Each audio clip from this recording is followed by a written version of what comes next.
Kutokana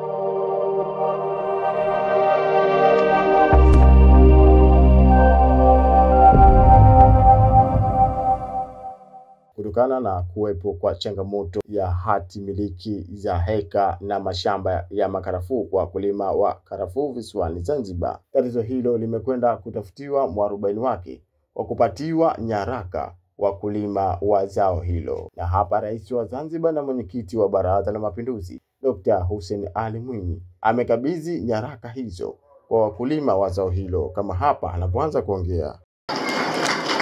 Ndugu viongozi na ndugu wakulima, tumeisikia historia fupi ya utaratibu wa usimamizi wa mashamba ya eka 3 tokea kukabidhiwa kwa wananchi mara tu baada ya mapinduzi matukufu ya mwaka 1964.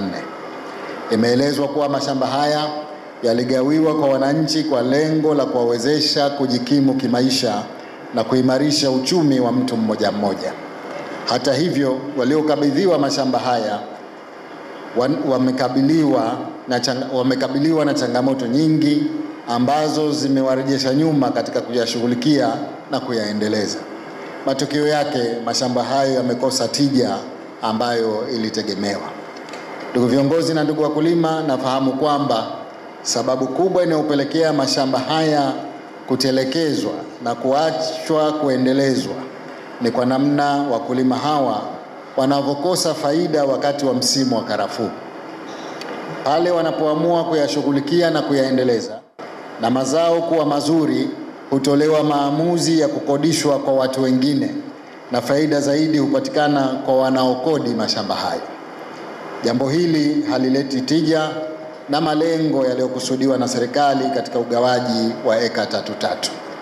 Hivyo, ili kuondoa changamoto zote zinazokabili mashamba na wakulima wa mashamba hayo, serikali imeamua kutoa hati rasmi za matumizi kwa wananchi waliokabidhiwa mashamba hayo kwa utaratibu maalum utakaowekwa na serikali.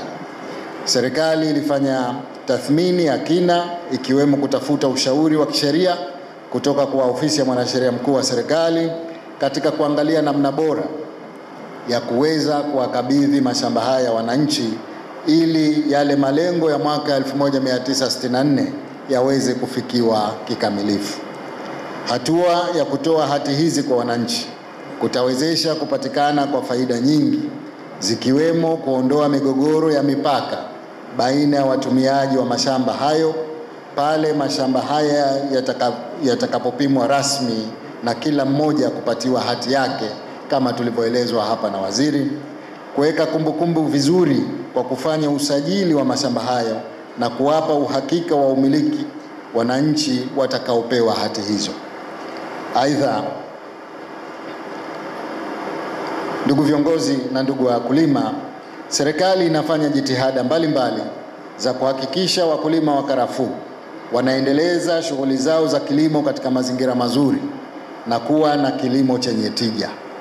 Mbali ya uamuzi wa ugawaji wa hati kwa wakulima, serikali kupitia Shirika la Taifa la Biashara ZSTC imeimarisha mfumo mzima wa ununuzi wa zao la karafuu kutoka. Tunamshukuru Mheshimiwa Rais kwa kutujalia leo kuja kutupa nyaraka zetu za mashamba. Tukapata nyaraka zetu na sisi tukajisikia, kwa sababu muda mrefu silikuwa sisi ukishazaliwa karafuu ukifika msimu tunakuta tu serikali wanakuja pale wanapiga tathmini ni karafuu, watu wanakwenda kuchuma, wewe unabaki anakupanda na kulinda tu. Lakini twamshukuru Mheshimiwa Rais kwa kusudi akakusudia kuja kuwaona wakulima wa karafuu na kuwafanya awamilikishe ili kila mmoja amiliki mwenyewe shamba yake. Nikiripoti kutokea kisiwani Pemba, Abdul Balozi wa Sema Africa Media.